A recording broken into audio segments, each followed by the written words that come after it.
Sejumlah pertanyaan kerap muncul setiap kali Idul Adha atau Hari Raya Kurban, terutama soal syarat hewan ternak yang dipilih sebagai hewan kurban. Selain syarat sehat dan tidak cacat, menurut kajian fikih pemilihan hewan kurban sebaiknya berdasarkan pada yang paling bermanfaat untuk umat. Rupa-rupa cara promosi dilakukan pedagang hewan kurban untuk menarik pembeli. Seperti jurus promosi yang dipilih pedagang hewan kurban di kawasan Jalan Saimbang, Sukodono, Sidoarjo ini. Sejak 2 tahun terakhir, lapak kurban yang mendatangkan pasokan ternaknya dari Gunung Kawi, Malang ini menawarkan promo beli 2 gratis 1. Promo beli 2 hewan kurban gratis 1. Beneran nggak nih? Langsung kita tanya ke penjualnya. Pak, ini promo 2 gratis 1 ini beneran apa trik promosi? Real, benar. Ada syarat ketentuan berlaku enggak? Kita pembelian 2 ekor di 5.000 ke atas, Pak, langsung dapat bonus itu. Nah, bonusnya itu biasanya apa? Tertentu apa jenis tertentu apa seperti apa bonusnya? Bonusnya itu perempuan, Pak, kambing betina. Kambing betina. Nggih. Kenapa kok dikasih kambing betina? Gini, Pak, itu memang sodakoh dari kandang kita, Pak, dari farm-farm kita ini sodakoh yang beli kambing jantan biar dapat berkah di hari Idul Adha ini, kita juga dapat berkah dari itu bonus kita itu, Pak. Mantap, Pak. Moga-moga tambah laris Idul Adha habis semuanya jualannya. Siap. Nah, soal kambing betina untuk hewan kurban memang masih mengundang khilafiyah atau perdebatan di kalangan umat dan seringkali muncul setiap kali Idul Adha datang. Nah, apa saja kira-kira pertanyaan yang umumnya muncul saat Idul Adha terkait hukum hewan kurban? Ini salah satunya. Biasanya yang kita tanyakan kepada ustadz-ustadz yang ahli itu masalah kurban patungan. Itu boleh apa tidak, itu yang biasanya jadi pertanyaan di kalangan masyarakat awam itu. Terus apalagi, Mas, selain Terus yang kedua ya masalah kurban memakai hewan betina atau laki-laki, itu yang biasanya jadi pertanyaan dari masyarakat awam itu, para ahli.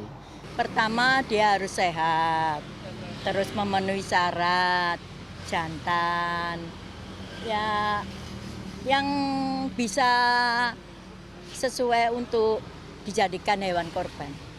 kalau harus jantan, betina nggak boleh buat kurban? Oh boleh dong. Sependek pemahaman saya, bahwa di kitab-kitab fikih itu tidak ada ketentuan harus betina, harus laki-laki, tidak ada. Jadi bebas jantan atau betina sama saja.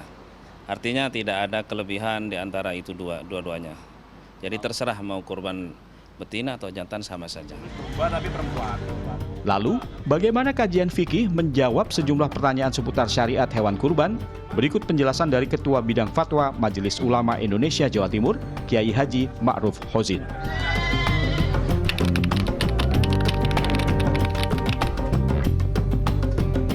Berdasarkan riwayat dari seorang sahabat bernama Abu Ayyub Al-Ansori, bahwa dulu di masa sahabat itu 1 kambing untuk 1 keluarga. Nah, jadi ini memang ada 2 dimensi khilafiyah para imam mujtahid kita. Ada yang silahkan mengikuti pendapat Imam Ahmad 1 kambing untuk 1 keluarga, atau madhab Syafi'i yang kemudian 1 kambing hanya untuk 1 orang.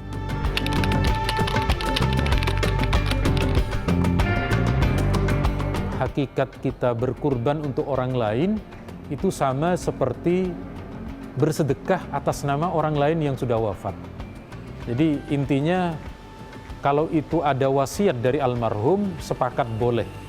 Kalau tidak ada wasiat, tidak ada pesan, ini terjadi khilafiyah. Tapi lagi-lagi umumnya di negara kita tidak mempermasalahkan dengan kurban untuk orang yang sudah wafat ini.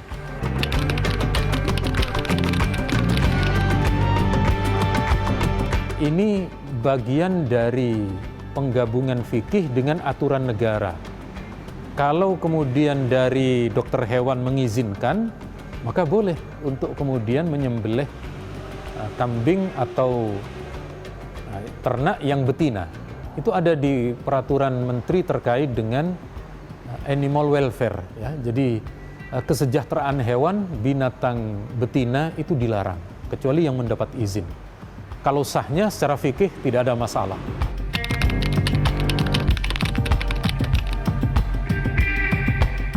Jadi misalnya ya, sapi satu itu kan misalnya 300 kilo.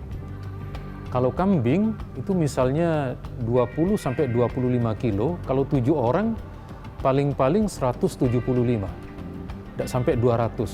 Nah, sementara kalau ini sapi sampai yang seharga mencapai 300 kilo, ini jangkauan memberi ke fakir miskin lebih banyak. Kalau saya pribadi melihat situasi sekarang, saya lebih condong ini dikoordinir menuju ke penyembelihan kolektif satu sapi, agar kemudian nanti fakir miskin lebih banyak menerimanya.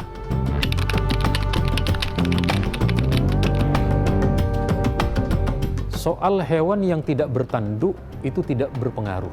Ya, jadi misalnya tanduknya hilang satu atau tanduknya tidak sampai kokoh gitu ya, tidak lengkap, ini tetap sah, tetap boleh. Karena tanduk itu tidak mempengaruhi terhadap daging, terhadap hewan tersebut. Baru kalau kemudian misalnya telinganya sampai habis misalnya, itu ada pendapat yang berpengaruh itu. Tapi kalau tanduk tidak ada masalah.